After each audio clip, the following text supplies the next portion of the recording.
Hello, everyone. Welcome to the Women in Data Science event at Microsoft. Today, we have our fireside chat with Jaime and Ming. In case you're not familiar with what the Women in Data Science community is at Microsoft, our mission is to empower women in the data-related roles to achieve their full potential. Every year, we host around 3 panelist discussions or fireside chat, such as the event today. We also host MLATs workshops at every single MLATs in the past 5 years. We also have tech talks and mentorship programs running all year long. To join our community, you can simply join the Teams channel at aka.ms/WiDS, and you can also join the DG to get all the notifications and meeting invites. For all the upcoming events and past events recordings, you can go to aka.ms/WiDS_info to get all of the information.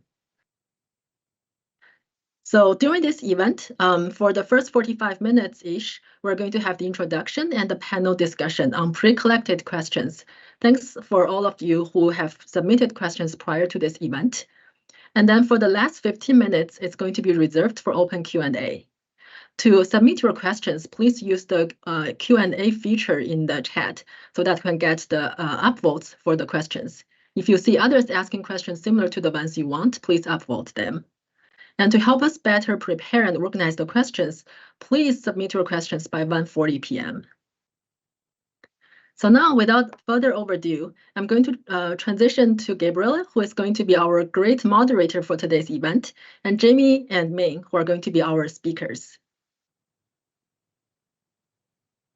Thank you, Mary, and hello, everybody. It's a pleasure to be here. I'm such honored to be talking to Jaime and Ming, and I'm just going to talk a little bit about myself so you can get to know me as well. My name is Gabriela de Queiroz. I just moved teams. I'm now under Microsoft for Startups as an AI advisor, where I help startups leverage the whole power of Microsoft. I'm focused on AI startups in any kind of level, and we help them navigate this very ever-changing landscape by sharing our domain knowledge and sharing the products and the offerings that we have. So it's such a great honor again to be here with Jaime and Ming.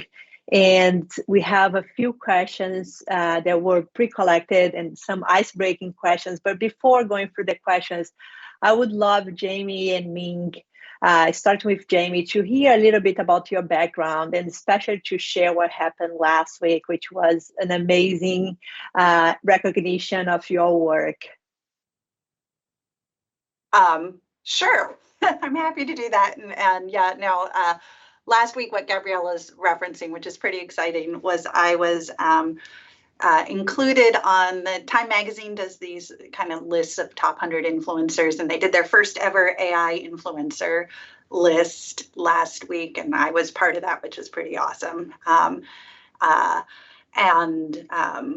You know, represents actually a lot of the work that we're all doing right now, especially members of the community here at Microsoft, thinking about how AI is going to change work practices and how we're going to understand that. So my role is I'm Chief Scientist and Technical Fellow. And that means that I'm responsible for driving research-backed innovation in our core products, basically taking science and making sure that shows up. I have a PhD in AI from MIT. I studied information retrieval and in particular search engines. I was really interested in how you can unlock all of the knowledge sort of embedded in the information available to people. I then spent over a decade in Microsoft research studying personalized search and also kind of more expansively thinking broadly about AI tools for productivity, search engines being really a kind of early example of an AI product that people were using at scale. After 11 years there, I went to work for Satya Nadella, who's our CEO here at Microsoft, as his technical advisor, really thinking how to take a lot of the research that I was doing and bring that to the world at scale. And then he and Rajesh Jha asked me to take on this role of chief scientist. And that's really a made-up role. You know, the goal of the role was essentially to solve the innovator's dilemma, to think about, how to take these really awesome, strong, but established products that we have, like Word and PowerPoint and Outlook and Windows, and help them evolve as technology changes and as people's work practices change. And that's really hard to do because these are great products that have decades of insight underlying them. And I was relatively new in role when the pandemic hit. So we had just sort of created this new made up role to think about how to disrupt our products when all of a sudden there's this giant external disruption. And that was really scary. It was really scary for all of us because it was a scary time, as we all probably remember well.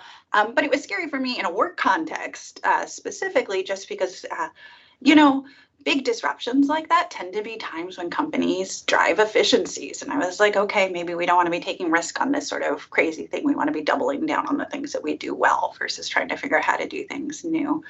The good news is there's actually two ways that companies deal with big disruptions. One is to drive efficiencies, and the other one is to lean into innovation. And it turns out we were really lucky. We had actually created this role right at that time. And the pandemic actually made my job a lot easier. And so really got a special opportunity to connect with the researchers across the company, the sort of researchers doing research in our core products, as well as researchers in Microsoft Research, as well as in all the different areas of the company and in the external academic community that was trying to understand both what it meant to shift quickly to remote work and how the technology needed to evolve. More recently, and probably really building, in many ways, the rapid shift to remote work is sort of just an acceleration of a trend that was already happening with the shift to the cloud and the ability to distribute work and the ability for computer-mediated support for work. And all this additional data that we had, all of this investment in infrastructure for supporting computing at scale, and a bunch of really interesting improvements in sort of the algorithms underlying artificial intelligence have led to really significant improvements in the way the models work, and in particular, large language models work.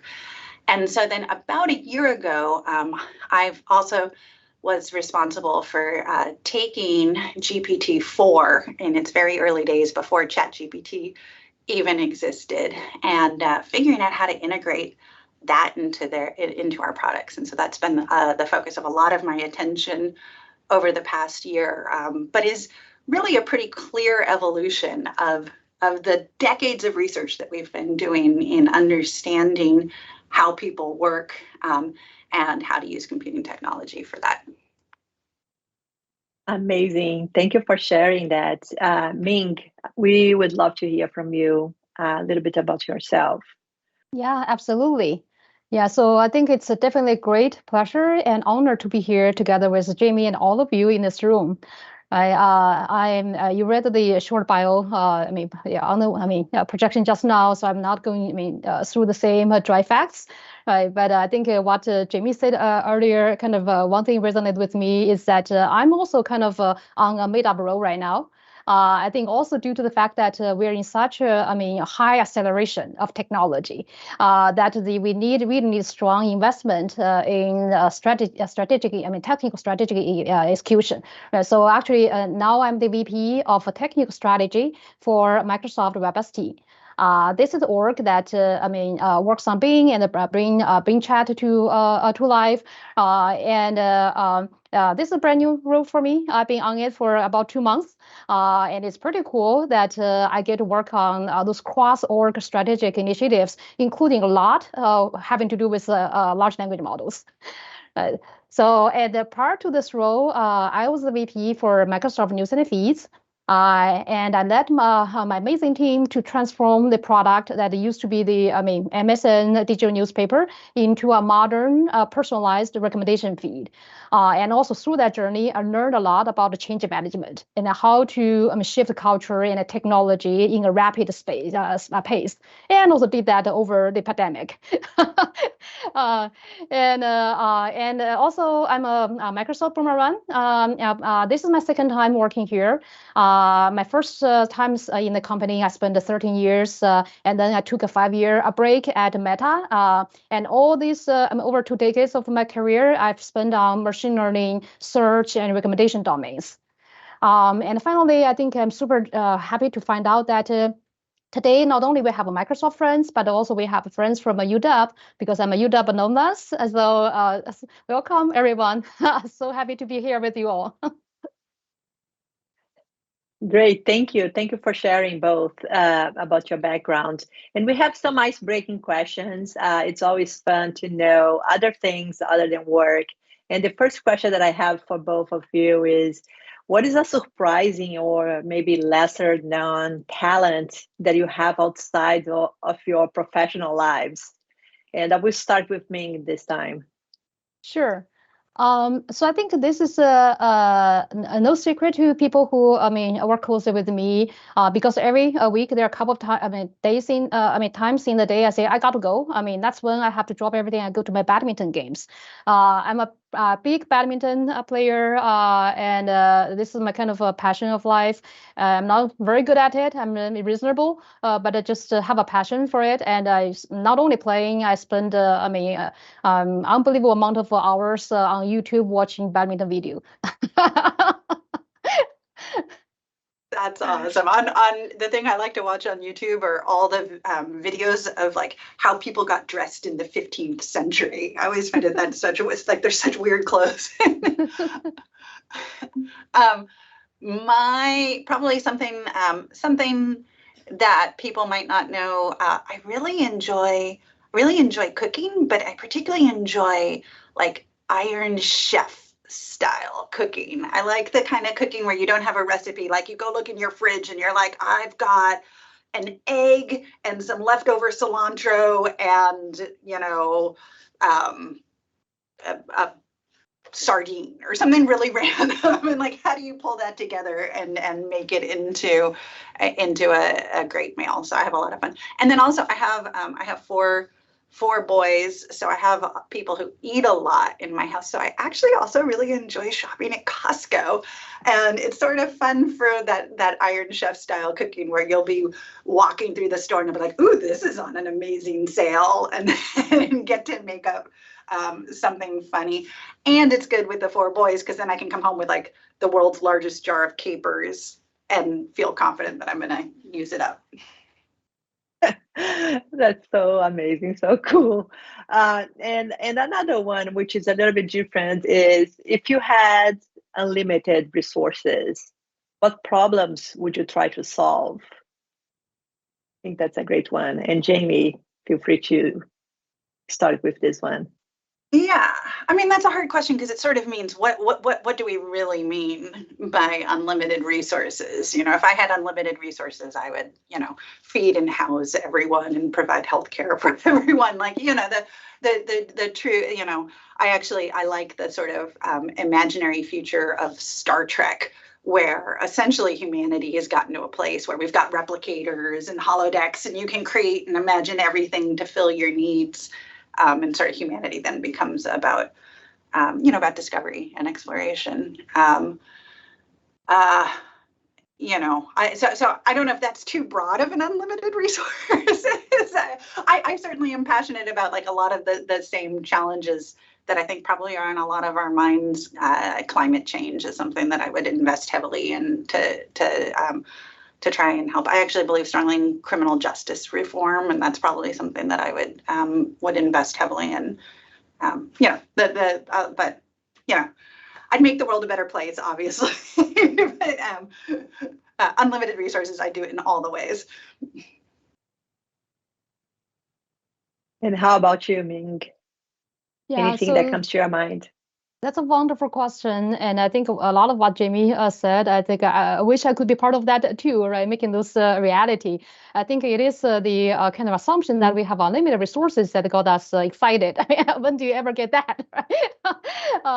But then if I have to pick one, I think maybe it's something that I think I always wanted to do more for the weak and its advantages in the society, right, and also in the world. And then now I'm looking at the aging population, and then the entire kind of human population is getting living longer. That's good, but also that means we have to deal with this all these senior years. How to help people live with independence, dignity, and joy. For the entire span of life, right? I think especially my past summer, that was after 4 years of a pandemic lockdown. I was finally able to go back to China, visit my parents. They're both in their 80s. And then there's a huge difference from 4 years ago to now, right? I could see how they have really kind of aged. In those years, I wish I could do more to help them, right? And I'm working on technology. I think technology can play a big role in helping people's life in that way. So I think this is definitely something on top of my mind beside my daily work. Awesome, thank you. So I'm going to the pre-collected questions for the community. So those were the questions that they asked before the event. And the first one is around when you grow in your career and then you expand scope, you will likely encounter things that you are less familiar with. What would you do to quickly pick it up and set strategy for it? I'll take a stab at that just to get us started. Honestly, this is a group of data scientists, right? Like this is our area of expertise.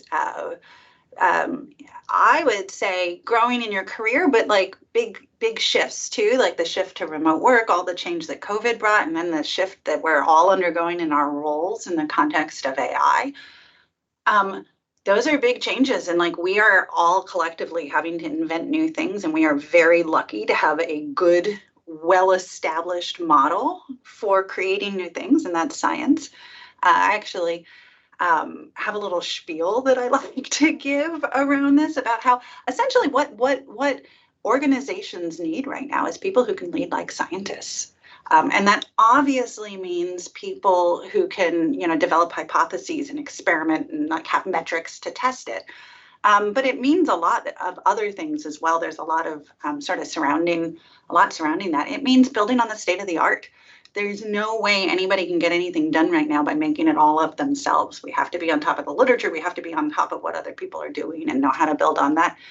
It also means publishing, and that can take many forms. That can, I do academic publishing, but it also means sharing. We share internally within Microsoft the things that we're doing. We share that externally. I put a link to the New Future of Work site where we do a lot of that sharing in the chat. And like you want to share so other people can build on it, but you actually also share for validation. Like a real reason you share is for other people to challenge you and debate and like help you see where you're wrong. And then also as part of science, like you consider the externalities and the long-term implications of what you're doing, and that's really important right now too as we're inventing new things. And I have just like one thing to add, Jaime, that you were saying, like, so to quickly pick it up, if it's like a domain or something that you are not familiar, but you need to set a strategy for it, do you like more, when you think about it more practically, like do you usually start by talking to everybody in the organization to get to know every team and what they do so you can have a broader vision? Is that something that you all do as well when you move, as you are growing and expanding the scope, especially when it's a domain or a team or something that you are not very familiar with? No, that's that's sort of like taking it down to the more concrete, which I think is a good thing to do. So thank you. I would say actually, and this maybe connects back to sort of this lead like a scientist point of view, because that's actually something where I have had to grow in a different way, away from my sort of science roots. And in many ways, I like to have complete information, and I like to, somebody asks me a question, I'm like, well, I don't know the answer to that. That's like my standard because I don't I have a PhD in personalized search, and like, I can't tell you most of the things that there are to know about personalized search. And one of the things I had to really learn was actually like my bias is towards listening and asking everybody every question and trying to figure everything out. And I have actually had to shift that towards a bias towards action, and having a point of view early on. One of my manager at Microsoft Research, Susan Dumais, had this great kind of advice. She's like, you have yes, you don't know for sure, it's not statistically significant, but you've got all of this insight in literature, and like you have a good insights that can help you make the decision, and otherwise the decision's going to be made. And because it's going to be made, like you should take all of that knowledge and make the best decision that you can, but you can't just wait for new information to come in. So as long as you're going to have like a delta that's improving things, it's worth making that decision. Yeah, how about you, Ming? How do you quickly pick it up and set a strategy for it? Is like same approach, different approach? Yeah, I think definitely a lot of good practices that Jaime talked about resonate. And I also add a few things that really kind of help myself along the way. I think the first thing I would say is the right mindset. I tell myself it's perfectly okay. I don't know yet how to do it, but I can try and learn. I think this is something over my career, I had to really learn, work hard to learn that, right? I think the first time, my manager wanted to make me a manager and said, no, I cannot be a manager. And he said, you can't be a manager. I said, I cannot be a manager. I just pushed back so vehemently. I think over the years, I really think that's maybe more true for women, that we need to be bolder, right? Just, believe in ourselves. It's not that bad we know it all, it's that we can learn it all. Right, so I think having that mindset going really helps me, and I'm still getting better at it. And then I think some general methodologies are helpful too, such as starting with a clear success definition. So what is problem I want to solve? What success is like? And then work backwards from there. Break down into execution steps. And then, for example, Jaime talked about talking to all the subject matter experts, right? And who to talk to about what. When you have this working backwards mindset, and you know what exactly information you want to gather, then you are more intentful in all those conversations. So you can gather all the relevant information, data, much more quickly, right, to help you make decision. And another thing I also want to mention is that, when you grow, and this is what happened to me, and also I think it's true for, maybe many people, is that when you grow up in your career, more and more, when you set a strategy, it involves a bigger and bigger team, right? It's not just yourself anymore, right? I think it's also important that take the team alongside with you. Right. While you were, learning from you were, debating, discussing all kinds of options, really take the team along. So by the end, when you are ready to make a decision, the team feel that the decision comes from all of them, all of us, right? So I think that's also something very important. You don't make a kind of, you did that or decision, yeah, sudden, okay, I decided, everybody come this way, right? Yeah. Yeah, I love that, bringing the other people along in the journey with you and making them owners as well, instead of like you being the owners. Like, we are all in this together, one Microsoft. And something else that you mentioned that reminds me that we have very heavily at Microsoft is the growth mindset, which is we all should be using that every day, right? We don't know, but we'll find out, and we'll work with peers to figure out what we need. Another question that came from the audience. Can I follow up on that real quick? Absolutely. I have a question for Ming on that. But actually, no, because I think it's such a good point, and it is a lot of leadership too is like it's not just getting your own, like the people who report to you to do things, it's getting the organization to move, and how you get it. And so this feeling of ownership really matters. And I was struck by what you were saying earlier, Ming, about like how women have some challenges that probably get discussed less just because we're statistically fewer in number. One thing I think about is this sort of credit giving, like it's the, like, how do you help people like feel ownership, and a lot of that is giving people ideas.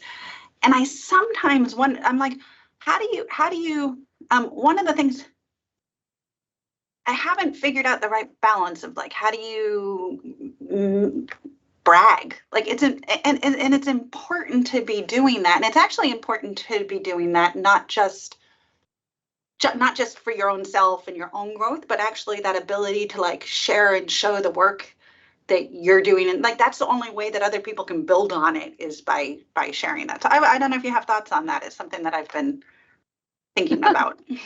That's a great question, Jaime. And I would say I might be one of the worst people to ask a question to, because that's something I'm also trying to figure out doing better, right? So I think this is perhaps also something as women we tend to be more conservative, right? And we don't, say the answer unless we're 100% confident, things like those, right? And also in kind of promoting ourselves in necessary way. I do not claim to be good at it, but I think what helped me, along my journey was that I look at, why I'm doing this, right? If I'm doing this for, a bigger goal, and I'm doing this on behalf of this mission that we want to accomplish, I need myself, and my team to, have the credibility, have the, support to get this done. And then I think that I feel much more justified in doing so, right? Otherwise I would look down upon such activities, right? That's might not be the right way to look at it. No, that's great. Thank you. Awesome. Great. So going forward with the other question, it's about at your levels, which I think a lot of us aspire to become or to be at. You are making big decisions on priorities and investment areas. How do you know if the directions we are investing in are correct? Like, other than having a hypothesis and trying to prove that it's correct, like, is there any other way that you to approach on the directions and knowing that the things that you are investing in are correct? I think you don't. I'll be excited if Ming has a better answer. No, I never know for sure I'll be correct, and I was wrong quite often.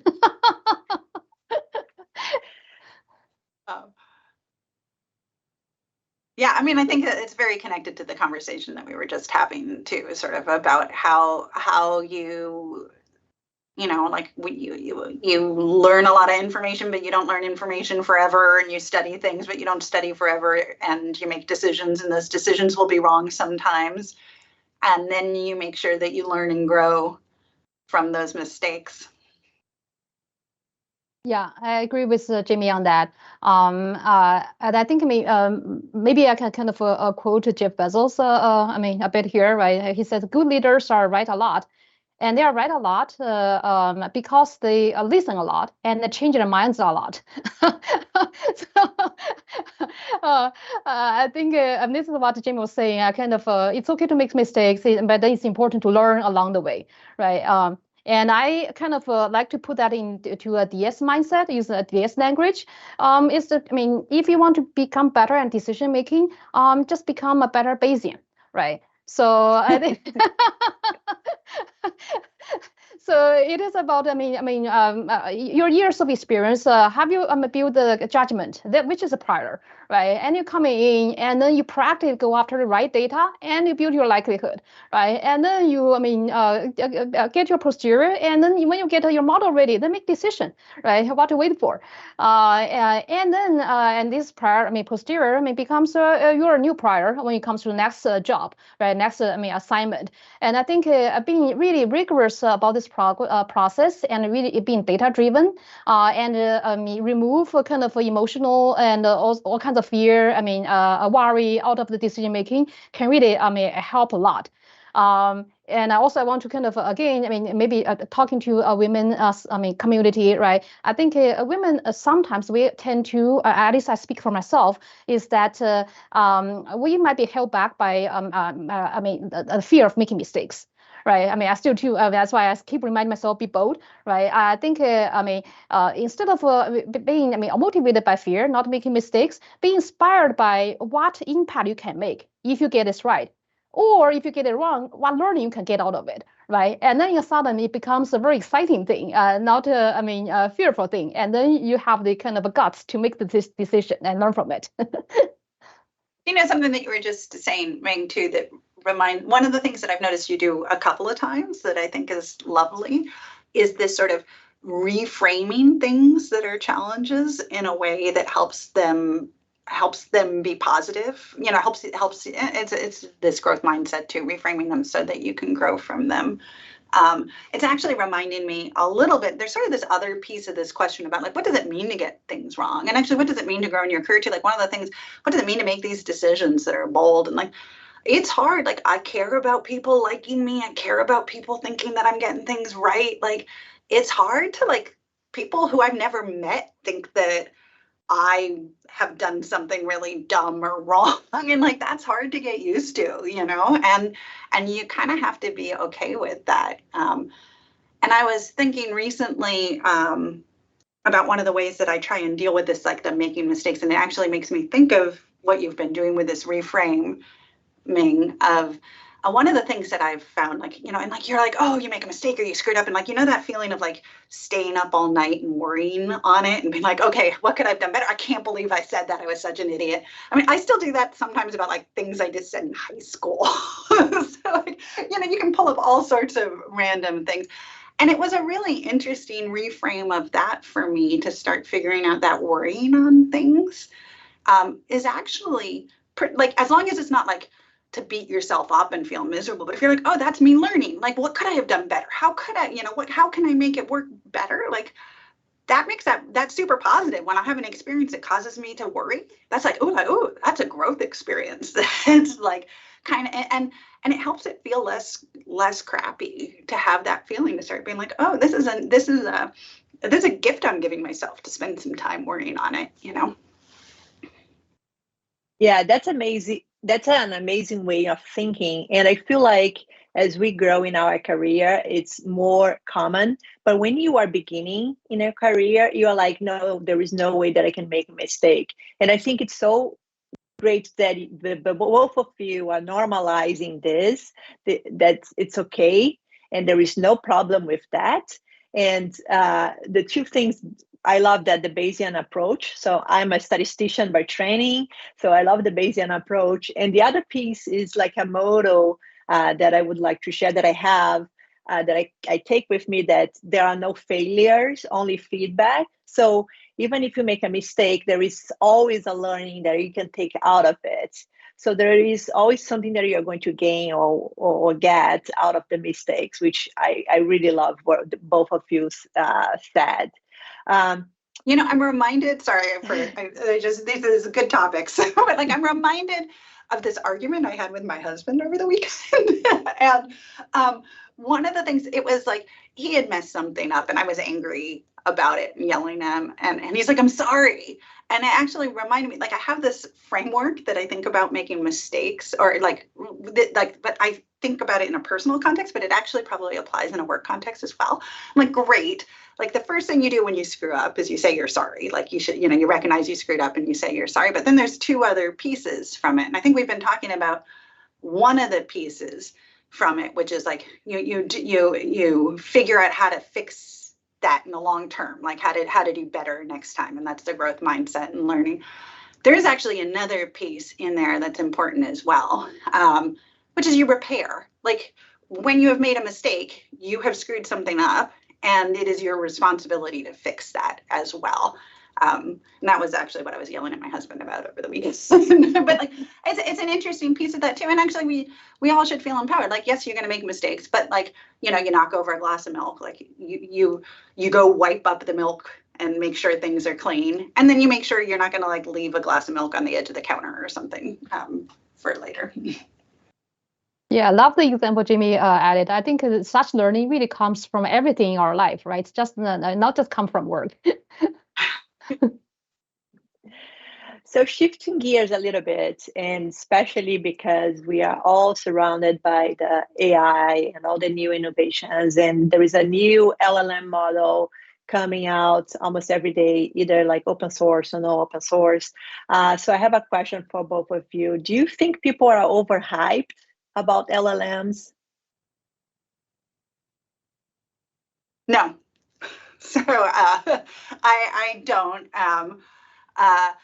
And like I said, I have a PhD in AI. I've been doing AI research forever. I actually have a standing bet that I think I've lost with my husband about like whether we would have machine intelligence in our lifetimes. And I didn't think we would. So like, know that I'm a deep skeptic. I actually remember last fall too, going into a meeting with Sam Altman, who's the CEO of OpenAI, and Kevin Scott, our CTO, and a few others, and like going to see GPT-4 for the first time and knowing that it was like having been asked, like, okay, Jamie, you go meet with Sam and like take this model and make sure we integrate it into Word and Office and all of our core products, and sit and like, being like, that sounds fun and interesting, and that's what I've been trying to do for a long time here. So I was glad to be empowered to do that, but going to that meeting deeply skeptical and like sitting with my arms crossed and being like, okay, let's see. And then they do a lovely demo, and like, Greg goes and takes a news article and is like, summarize it for me, and I'm like, yes, good. But like, it's easy to cherry pick things. We've all seen lovely demos. And it was watching that process of iteration and being like, okay, but now I'm going to have it summarize the news article as a poem. And then like, oh, but like, actually that last line doesn't rhyme. Like, hey, fix that. Can you make the last line rhyme better? And like having to do that and be like, oh, great. Can you like lean more into this point or add a joke into it? And seeing the model respond on each of those iterations. I mean, it was amazing. Driving home from that meeting, like I pulled my car over and like screamed, like just screamed in my car, because it was such like, it was just such a shift. I felt like in 1 hour my worldview had shifted. And I would say almost immediately I started using GPT-4 to get work done in like fundamentally foundational ways. And like, is there still a lot to do? Is there still a lot of work? Are there lots of things that we're going to get wrong? Is it not perfect? Like, all those things are true, but like, we have hit a point where it's gonna in a really foundational way change the way we get things done. Yeah, I completely agree with Jamie. And I think I'm very impressed by AMs, and I use it every day for everything, for work and for things that at home. Right. So I think, if you haven't been using it, highly encourage you to do so. And then you can tell yourself, whether this is, how you see the future of it. Right. I think when you ask a question, whether it's overhyped, I think it also depends on what aspect of LLM that you're asking about, right? If you, somebody are kind of, coming from the fear angle, say, oh, LLM will become sentient and will take over the world, right? I think that's overhyped. And when people say LLM will revolutionize human society, just like electricity and the internet, I think that's absolutely not overhyped. That's happening. I'm so, blessed to be part of this revolution, right? I feel. And then there's also things about LM could do severe damage to the society if not used right. I think that is not overhyped. That's very serious. I think, but at the end of the day, tools are never right or wrong. I think, angels are evil, or devils, right? It's all about how people choose to use them. So I think we as a kind of the DS community, we are at the forefront of doing LM related work, and then it's really a lot to do with us to use it responsibly and guard against the bad actors. Yeah, and I will add though, I do think, and like it's our responsibility to make sure, so tools do afford better or worse behaviors as well, and like it really is foundationally our responsibility to figure out how to create these tools that make a better world. So like, I think Ming is just highlighting how important that is, and you can see that show up, in the way that various different AI products like encourage you to audit or check the answers that you're getting, help you think about the right ways to ask questions, how to reflect on the potential biases that exist in those answers. What's really fascinating is like we're in the middle of this really significant shift. And like it's interesting to look back and be like, oh yes, electricity, that really changed the world, but like that's a retrospective look. This is different. Like this is a future that we have ownership of, and we have a responsibility to create and make as bright as we possibly can.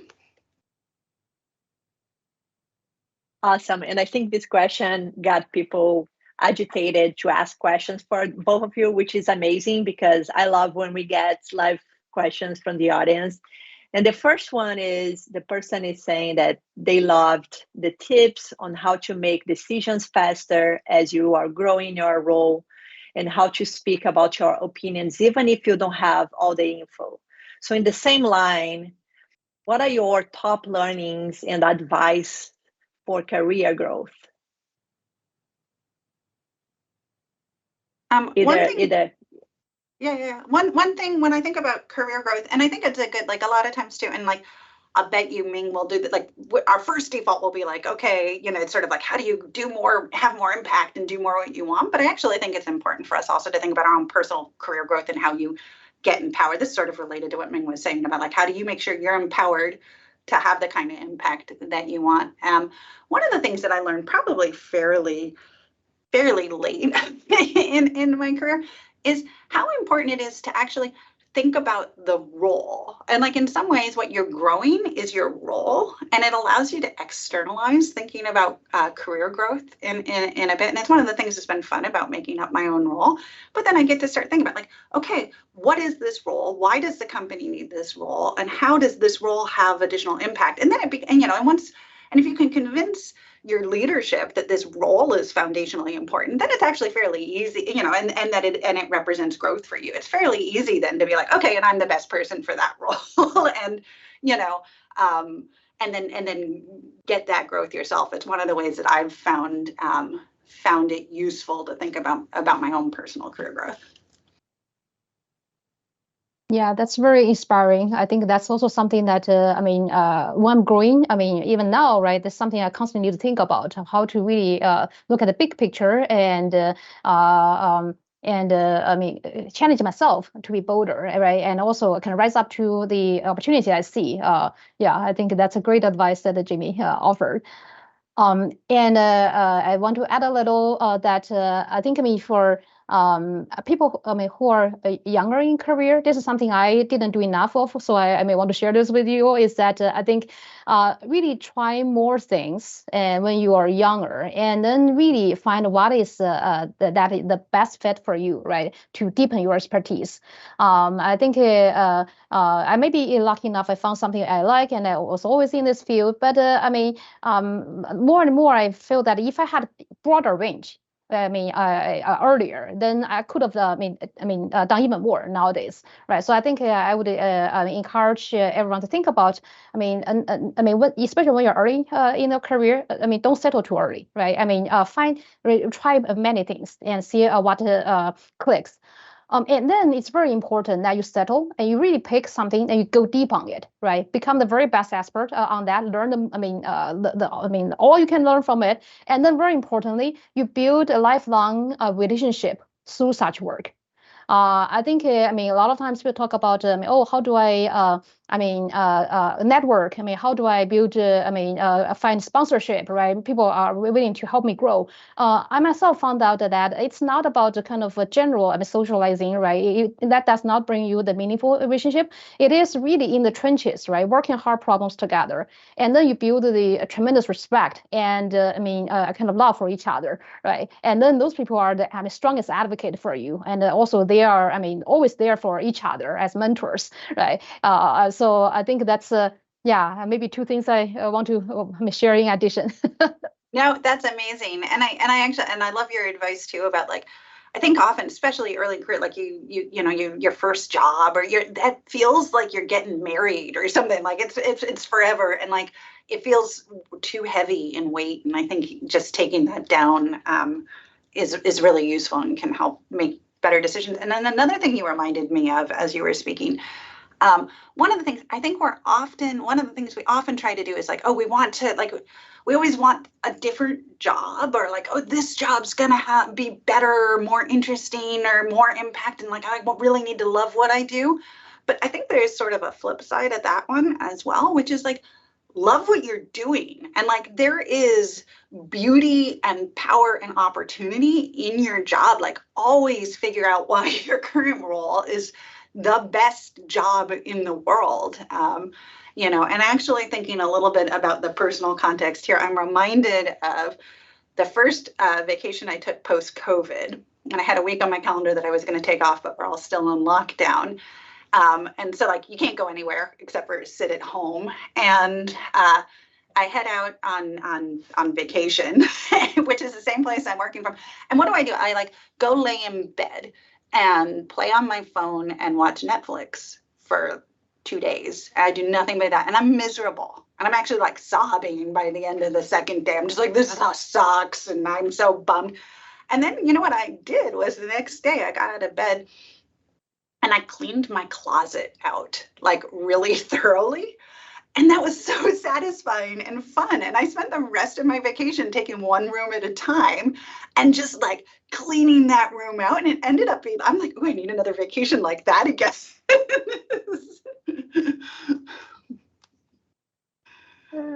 That's so funny. But I can relate to that feeling of like cleaning up and organizing things. I feel like there is more energy flowing and all of that. And another question, following up on what Jaime touched earlier, how to get good at bragging. Is that related to personal branding? And how important is to hone this skill, and any tips on it to apply day to day at work?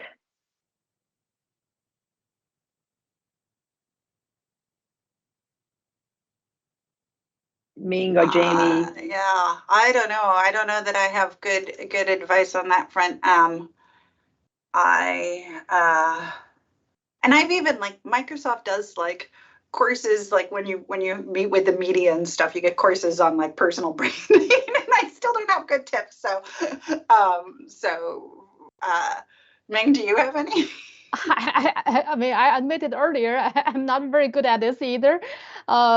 So if I want to add a little, maybe I just want to say that, end of the day, the branding is yours, right? And you got to be authentic.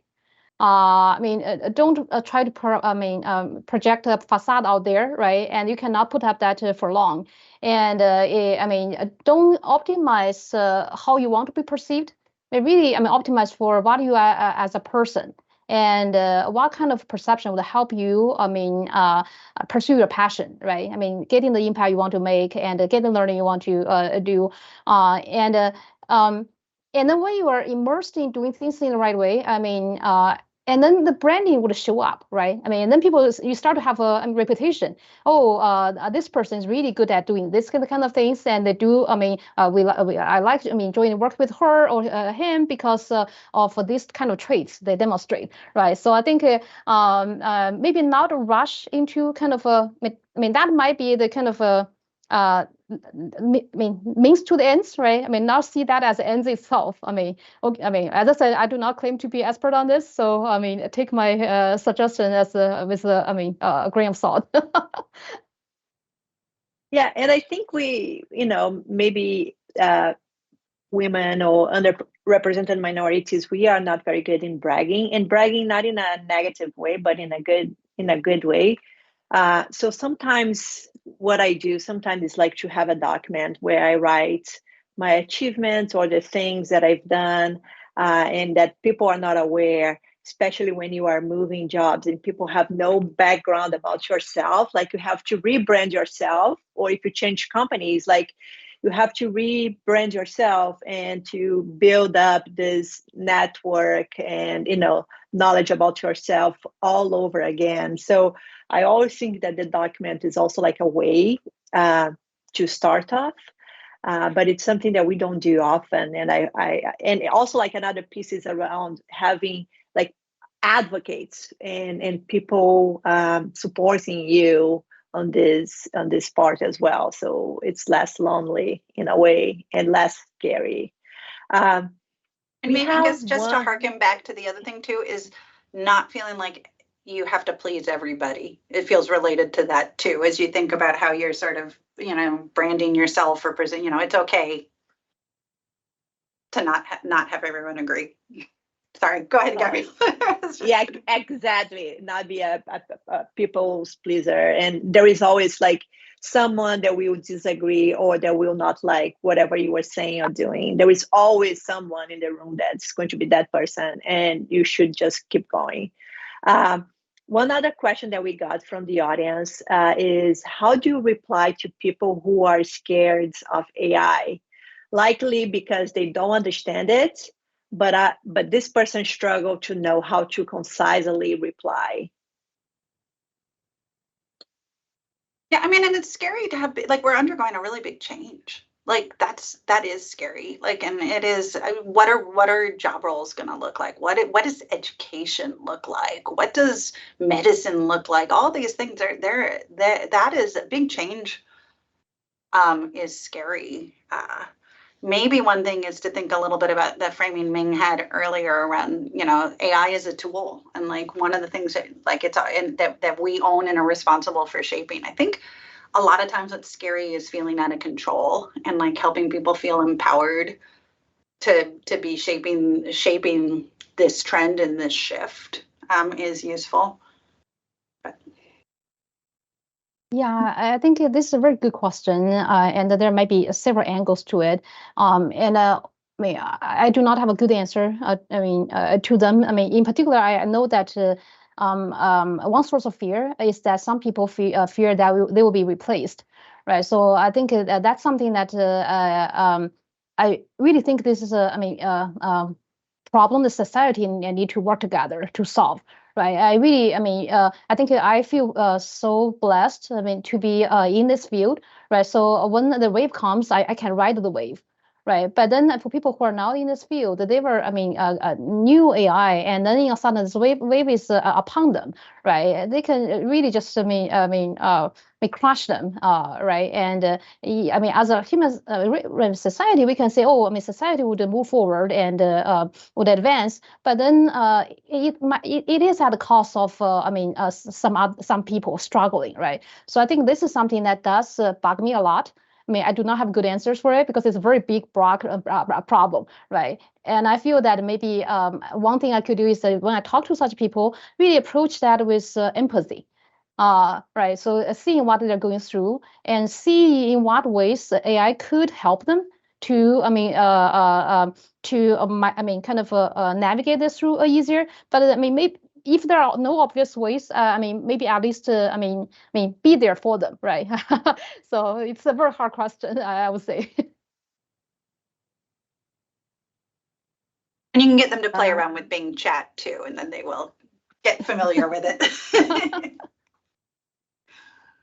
One last question that we got so far is about if you both have concern that with the growth of creative fake content being put out there, that the ML will get worse and worse to distinguish between reality versus no reality, or more corrupted. And the question, like, if we have any concern around that.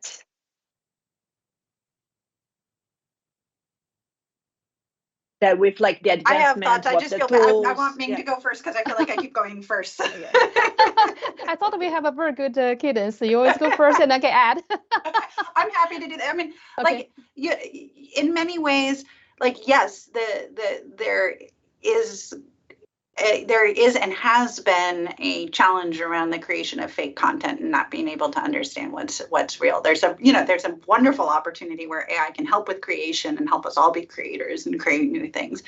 But it is hard to distinguish what is real. And there's a number, like, in some ways, I think that's actually kind of useful, that I've gotten to the point where I'm skeptical of just about everything. Because honestly, we should be like, that was the case that's been the case for at least 5 years that you should be skeptical of a lot of the content that you're encountering. And in some ways, now that it's gotten to some, like, now it's much harder to pull something over on you when you're just like, oh, it could very well could be AI generated. Or one of the things that I think is going to happen is it's going to start becoming really important, the source of information and the provenance of that information. And you see early efforts, for example, to do watermarks of information, underlying invisible watermarks so that you can know.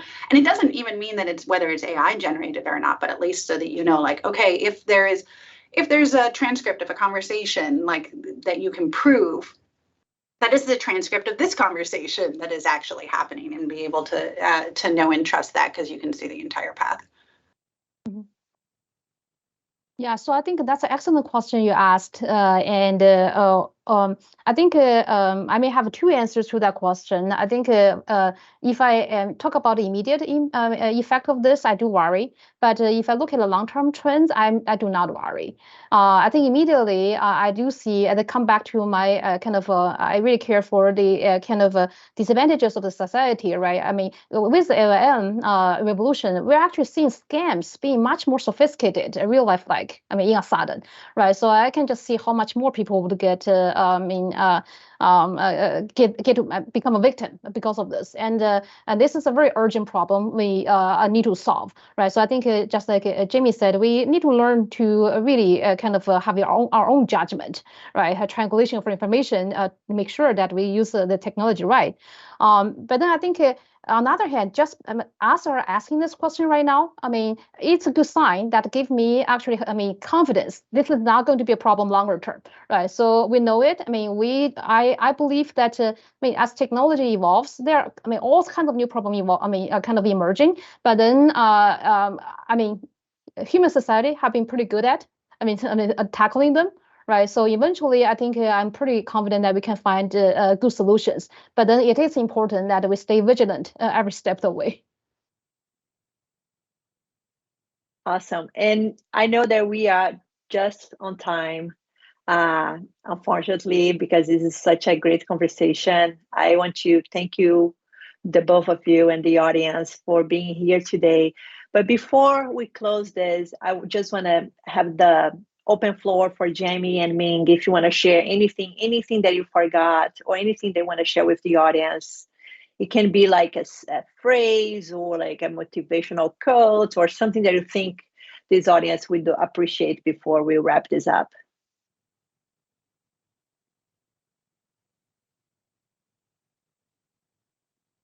I know this was not on the script, but it's just like something that.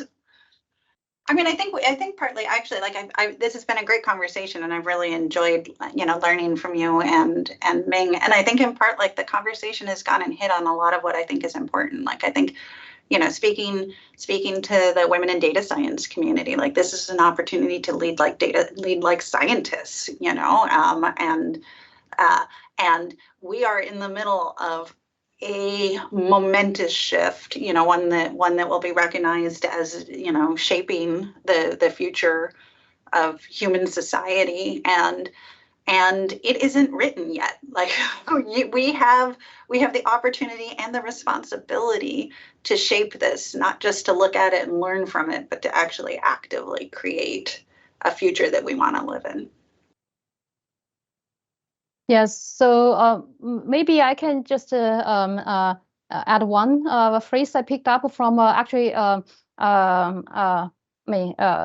bumper sticker. The other day I saw, I really loved it. So I kind of want to pick it up as my personal motto in a way, right? It says, "Be bold, be kind, be awesome." So yeah, I think when we tackle any challenges, including what facing our DS community and also the human society, I think those things can really carry us a long way. Want to share with all of you. Awesome. Thank you very much. I hope to see you all next time.